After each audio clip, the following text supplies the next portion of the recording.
speak a little bit about what was that experience like having the generations in your house? I was very adamant about people's rights, even if I didn't think that that applied to me. And so I was what I thought an ally, but in reality, it was just like that shit don't make sense. Me having these ideas in my mind, I was not ready to have those conversations because truth means something. Clearly, masculine of center person, it comes across differently. And so there is this kind of reluctance, like, are you hitting on me? Like, I don't like you. Now that you are fully able to exist within your truth, what is life like for you in this moment that you are walking in your authenticity? I mean, life is good. Life has completely changed.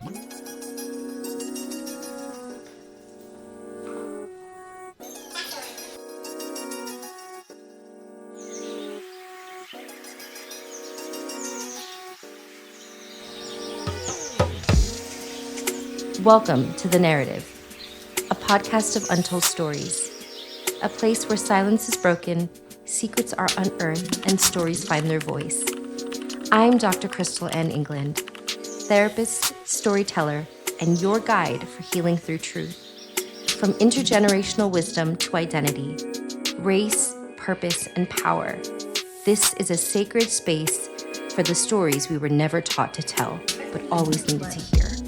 Because healing begins when our stories are spoken. Hello and welcome. This is the narrative of Untold Stories. My name is Dr. Crystal Ann England, licensed marriage and family therapist. And this is my dear friend, Dr. Stephane Louis, also a marriage and family therapist. We have been friends for, oh my goodness, almost 2 decades, Dr. Louis. Yeah. Yes.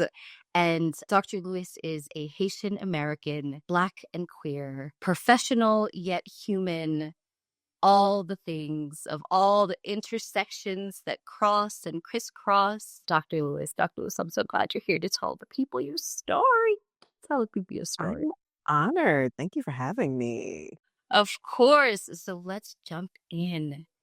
So when you think about your story, right, the story of Dr. Stephane Louis, if you could think, and I know there's so many parts to your story, but if you could think of maybe 2 really pivotal moments in your life that forever shaped you, this vessel, what might those moments have been?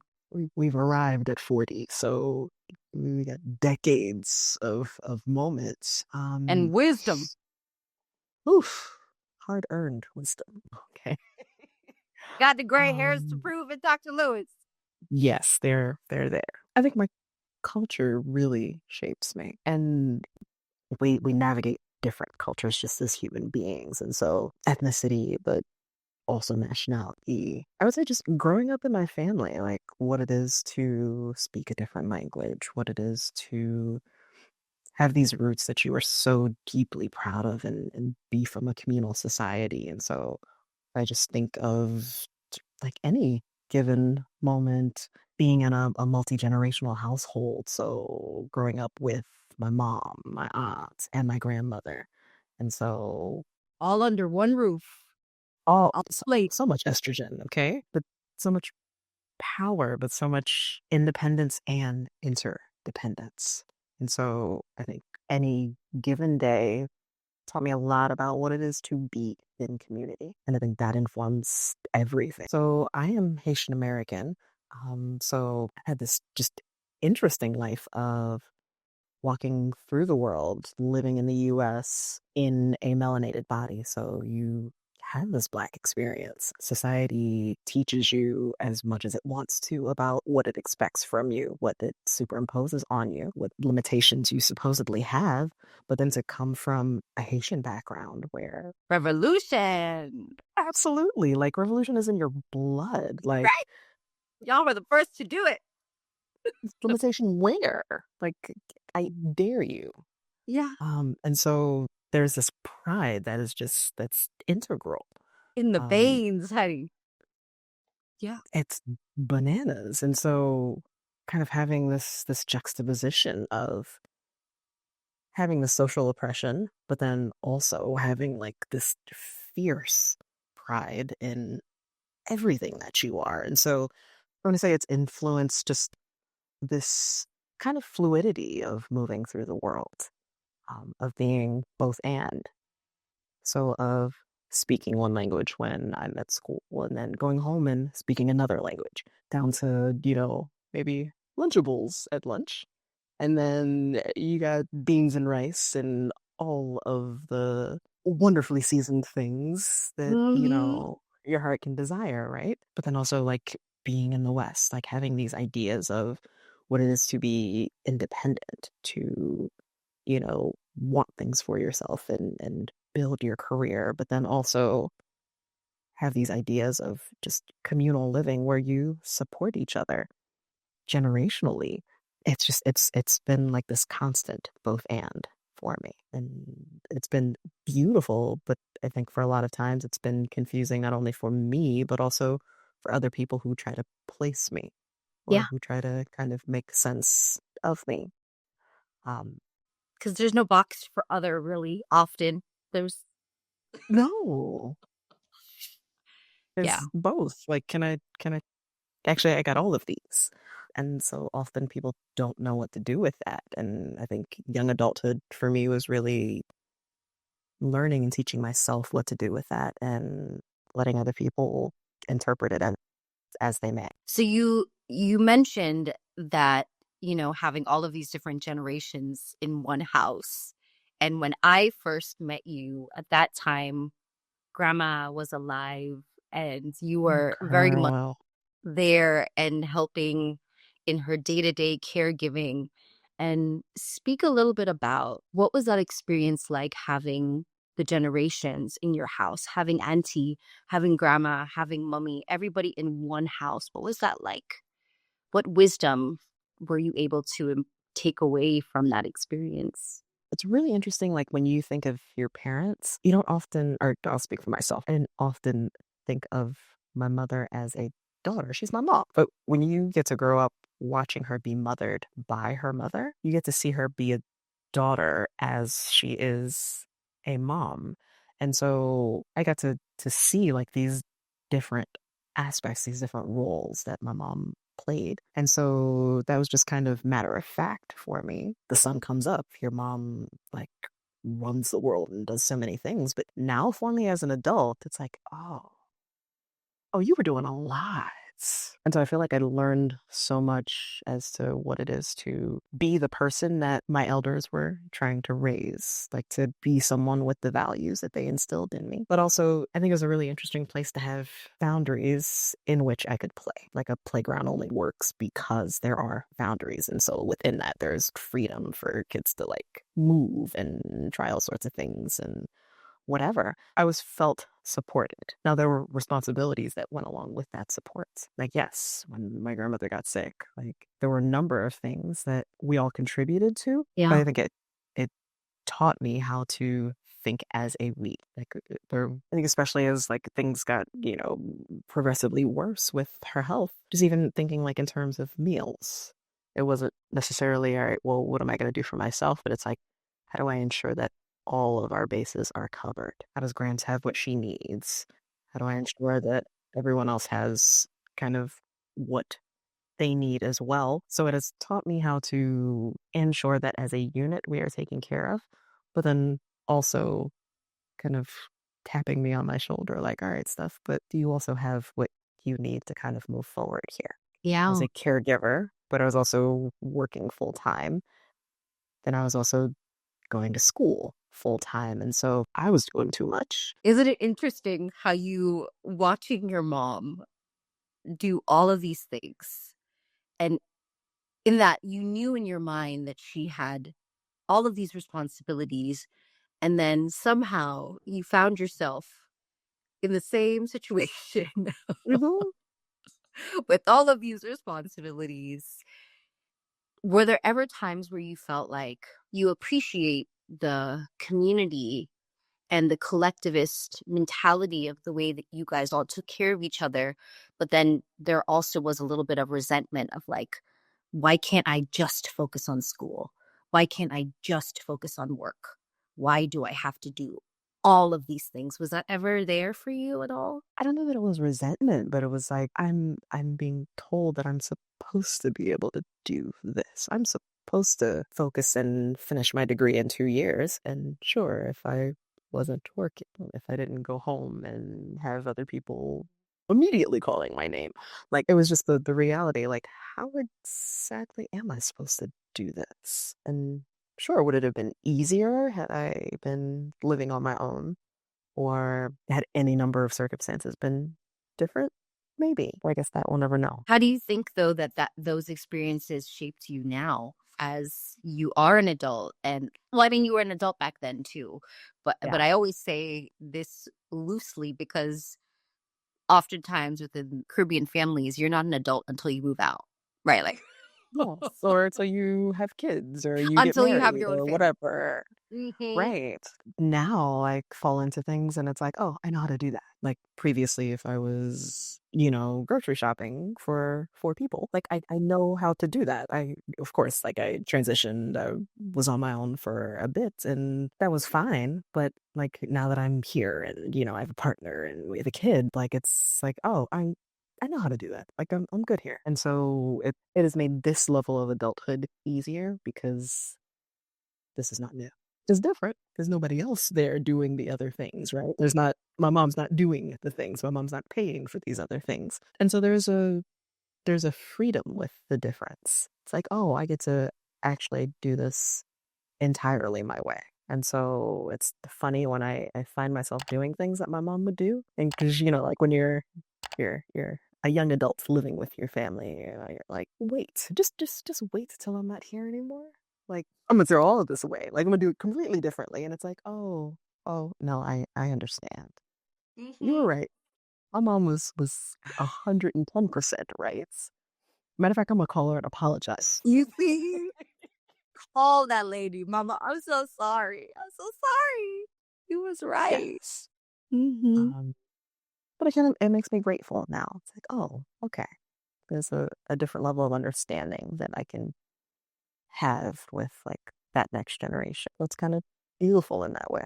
So you mentioned something, Dr. Lewis, and I think this is, and if you want to speak on this, and if not, that's okay too. But as a Haitian woman, and you mentioned your partner, how was that experience like? Coming out a very traditional, Christian family with these particular beliefs of like you get to this certain age, you get married, you have a husband, you have kids, right? What was it like when you realized, well, first of all, how did you realize, when did you realize that your path was not going to be the typical path traveled? I would say I had inklings like early on, but because I was so like heavily leaned into my faith and religion, I shut that down pretty early. What do you mean when you say you shut that down? How were you able to do that? What do you mean? With great difficulty. Just like being attracted to women was not allowed. Like that was like capital sins, like within faith. We have like sins that are all right, and then we have sins that like, immediately hell. Like that's it. Yeah, I was like, no, no, we're not doing this. And so you're Yeah. kind of put in a position to be at war with yourself. And so I would say like in my 20s, I became less interested in being at war with myself. And ultimately, like I, dated people and some were great. You were there for them. Some were not so great. But wait, was there a moment, like, was there like sometimes people talk about this night of the soul awakening, Oh, or, was there like a specific moment that you were like, oh my goodness, I cannot continue to be at war with myself anymore? Or was it just like something that had been happening gradually? but it had been happening gradually. I remember my mom actually asked me one day because I wasn't dating. She's like, "Stop, are you gay?" But it was like, when someone asks you a question and they fully expect for you to refute. And so, of course, I was like, no, no, no, not at all, right? But uh, the thought like lingered in my head, like, stuff. Let's talk about this some more. And then like I feel like I've always just had really good gaydar. I'm just, you would just look at yourself and you're like, how did you not put these things together? Like even just like deeply going to a Christian school and studying biblical studies, like I was very like adamant about people's rights, even if I didn't think that that applied to me. And so I was what I thought an ally, but in reality, it was just like, that shit don't make sense. But I remember one day I was leaving somewhere and I had a mirror in front of my, like right before my bedroom door. And I caught myself out of the corner of my eye and I was like, oh, that's a gay woman. It's like, well, oh, hey. I was like, oh, Steph, like this is Oh, apparent. yeah. Like this is very clear here. Feel free to date men if you want to. But Whenever you ready to stop lying to yourself, whenever you're girl. ready, just come on over. But like that comes at a cost though. Like, and so even me having these ideas in my mind, I was not ready to have those conversations because Yeah. truth means something. So when you admit something to yourself or you admit something to other people, then that changes your relationships. That changes how you move through the world. That changes so many things. And I was not ready even for other people who like know me and can see me. I think we had a conversation in like a coffee house one day, and I feel like you were like, so Steph. And I was like, no, no. But you looked at me like in the way that you would look at me like that. Girl, you know, right? You know we can see you. Right. Exactly. You walking around in your loafers, like you are not any ounce of straight. But it's okay. Go ahead, right? Go off, sis. When you ready to admit it to yourself and the world, Right. we're here for you, boo. Here for you. Yes, but you have to be ready. And so I feel like that took a bit of time for me to be ready to be confronted with how the world would change for me. And that did. Like I told my mom, that was like several years later, but I came out to my mom and she cried. And I understand that because like she's been like dreaming of like me in this white dress. She's been dreaming of who her son-in-law would be and her little grandchildren running around. Like she's had this view or this vision of the future. And so there are things that she had to grieve for herself on my behalf. And so like a number of things very like dramatically changed. Most of my relationships stayed the same, but also I think expectations change. The way that you are viewed changes. Like I am someone, you know this, like I love my friends. Like I remember I bought, I don't know if you were in that practicum, like one of our friends went through a breakup and I bought her flowers. Hmm. Because I care about you. Yeah. But because I'm like this clearly masculine of center person, it it comes across differently. And so there is this kind of reluctance, like, are you hitting on me? Like, I don't like you. You are not my Wait, type. Dr. Lewis, you never told me that story. So the person was questioning, like looked at you different of like, Yes, there's a reluctance. There's a how I'm going to receive this. That's so sweet. But also there's a do you want me? like no, Oh, I'm trying to on the- be nice. And so yes, like the world changes. The world orients to you differently. oh. That's okay because I was ready to orient to myself differently. Now that you are fully able to exist within your truth, what is like life like for you in this moment that you are walking in your authenticity? How has life changed? I mean, life is good. Life has completely changed. I live in a different states. Like, I never imagined that. I bought a house 15 minutes from my mom. I expected to know what life was going to look like. I thought I'd meet someone there and, she would have to adjust to my family being very much in our lives. And so moved across the country, but I'm happy. Like my mom, I was speaking to my mom this morning. She's like, "Oh, I'm so happy." Nick called me yesterday. Nick is my partner, and it's like, "Oh, look at you! You're so cute. You're like happy about my partner calling you, and like how good that does your soul." I get to be in the life of this amazing little kid that I did not have to give birth to because that simply was not happening. Like out of whose vagina? I don't know. Yes, not Not to me. But yeah, like I'm a soccer mom. That's bananas. Never anticipated that ever. hold on. Let me just take a moment to look at you real quick. Soccer mom. There we go. Okay. Got it. Wait, but the But question is, yeah, are you wearing loafers to the soccer field? I am not because that would I came straight from work Thursday, I think it was practice. So I had some Oxfords on, but typically no. Just because grass and gravel that didn't really work. No, I will wear my sneakers. Yes. Okay. Outside though. Catch me outside. But speaking of, so being outside, right? And going back to community, now that you have relocated and left the community of your family, and traditionally in Haitian culture, like you were saying, as you mentioned, you don't move away. Nobody moves away. Your Not on parents, purpose. not on purpose. Your parents, your cousins, aunties, uncles, everybody is within proximity, right? Very, very close. So the fact that you moved to a completely different state and now you have your own life that you have beautifully curated with your partner. How is it not having that community of your family? Have you created your own community now where you are? Yeah, definitely. Coming from the cultures that we come from, like you're never really away. You're never out of the community. Yesterday, my phone accidentally called like my little cousin. And so we were on the phone for like an hour and she neglected to tell me that her graduation is on May 1st. I just bought a ticket to go home on May 6th. So I'm debating on if I'm going to pay the extra money to go ahead and adjust that. But yes, and so I've had to kind of create another community here, but Yeah. also maintain the ties that I have to my community that simply doesn't go away. And so it's been really beautiful to like pick people on purpose, to be really intentional about that. Has been really great. Picking people on purpose. I love that, Dr. Lewis.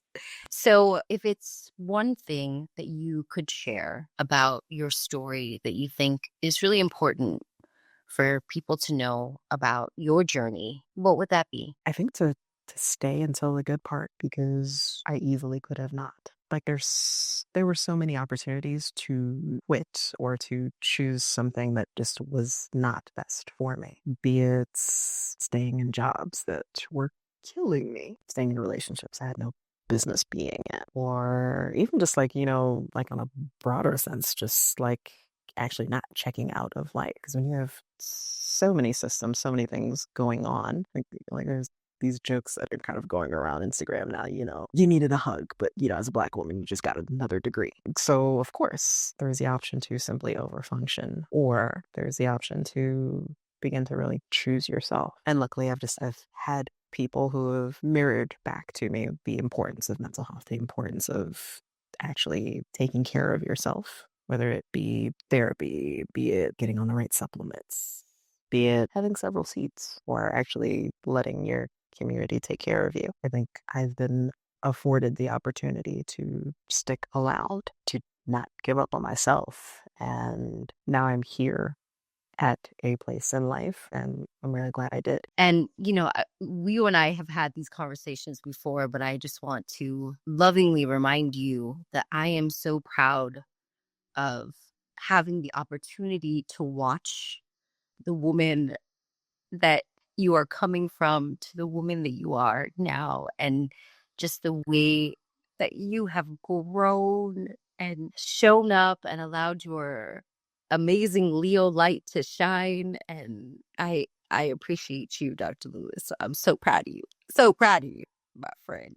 Girl, right back at you. Look at you podcasting, So doing your grateful. thing. Grateful. Well, Dr. Lewis, thank you for your time, for sharing your story. I hope that you will come on again as the podcast progresses and we'll get another opportunity to go even in more depth to hear more of your story. To all of you out there, thank you guys for joining us. Like, subscribe, share, and stay tuned for the next episodes. Thank you guys so much. And Dr. Lewis, I appreciate you and love you, my good, good friend. Girl, love you too. Thank you. Bye, guys. Thank you.